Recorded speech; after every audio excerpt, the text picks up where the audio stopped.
Selamat pagi Bapak, selamat pagi Ibu, selamat pagi teman-teman.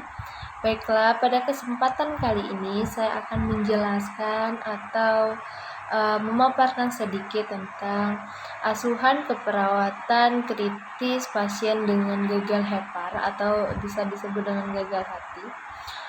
Gagal hepar ini atau bisa disebut dengan gagal hati adalah suatu keadaan hilangnya fungsi hepar, yang mana hal ini dapat mengakibatkan terjadinya disfungsi pada organ seperti pada organ otak, paru-paru, dan juga ginjal. Lalu jika terjadinya kerusakan pada hepar, maka hepar ini tidak bisa melakukan metabolisme substansi seperti amonia pada toksis yang berada pada otak. Lalu selain itu juga gangguan hepar ini juga dibagi menjadi beberapa klasifikasi, yaitu yang pertama itu adanya kerusakan yang diakibatkan oleh hepatitis, di mana hal ini terjadi karena adanya kelainan pada kadar transminase serum. Lalu yang kedua itu karena kolestasis. Kenapa hal ini bisa disebabkan karena kolestasis? Karena adanya obstruksi dari area biliar yang dapat menyebabkan terjadinya peningkatan pada fosfatase alkali serum. Lalu selain itu juga pada pasien gagal hepar ini atau gagal hati ini ada tanda dan gejala yang sering muncul. Yang pertama itu seperti adanya ikterus yang diakibatkan karena kegagalan hepar. Maka hal ini dapat mengakibatkan konjungsi bilirubin. Lalu yang kedua itu ada terjadi nyeri abdomen. Kenapa nyeri abdomen ini bisa terjadi? Karena adanya inflamasi pada hepar. Lalu selanjutnya itu terjadinya mual atau bisa dengan anoreksia, mual dan anoreksia ya. Hal ini juga terjadi karena adanya efek dari sistemik inflamasi. Lalu selanjutnya itu diakibatkan oleh prioritas. Kenapa ada tanda gejala prioritas ini? Karena diakibatkan oleh adanya penumpukan bilirubin di dalam kulit. Lalu selanjutnya itu ada oliguria. Kenapa ada tanda dan gejala oliguria ini terjadi? Karena adanya vasokonstriksi intrarenal. Lalu selanjutnya itu ada amenorre. Amenorre ini terjadi karena adanya perubahan produksi dan metabolisme hormon steroid.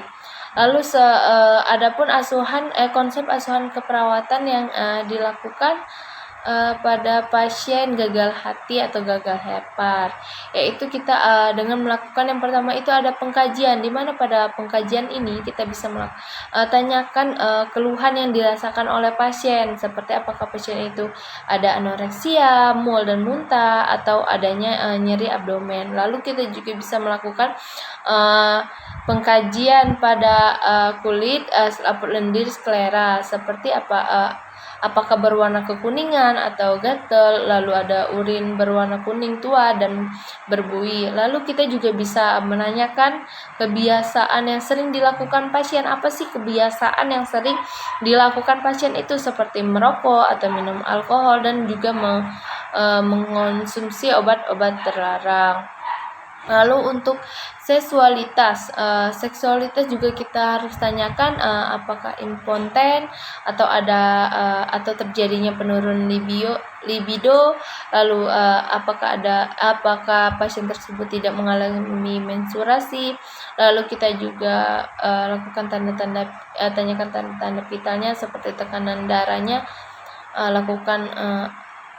Seperti tekanan darahnya itu ortostatik atau tidak. Lalu pada abdomen juga kita bisa lihat adanya gerakan peristaltis, hepar dan limpa, atau adanya asites, dilatasi pena pada abdomen. Lalu selanjutnya itu setelah kita melakukan pengkajian melihat keluhan pasien itu apa, kita bisa menegakkan diagnosa keperawatan.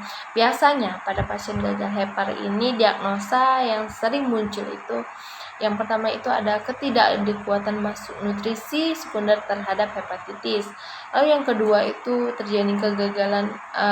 itu diagnosisnya kegagalan sekunder terhadap akumulasi garam empedu pada jaringan. Lalu selanjutnya itu infeksi yang berhubungan dengan perubahan metabolisme protein, lalu fungsi fagosit dan juga hepar lumpuh. Lalu setelah kita melakukan diagnosis keperawatan, maka kita juga akan melakukan rencana atau tindakan yang akan kita lakukan sesuai dengan pengkajian dan diagnosis kita. Nah, sama seperti implementasi, setelah kita melakukan rencana, maka kita akan mengimplementasikan atau melakukan tindakan tersebut. Nah, yang terakhir itu evaluasi. Pada evaluasi ini bisa kita lihat dari seluruh dari pengkajian, diagnosa, perencanaan dan implementasi, apakah sudah sesuai dengan tujuan kita, itu apakah teratasi atau tidak teratasi, seperti itu. Mungkin itu saja yang bisa saya sampaikan tentang asuhan keperawatan kritis pasien dengan gagal hepar. Saya ucapkan terima kasih.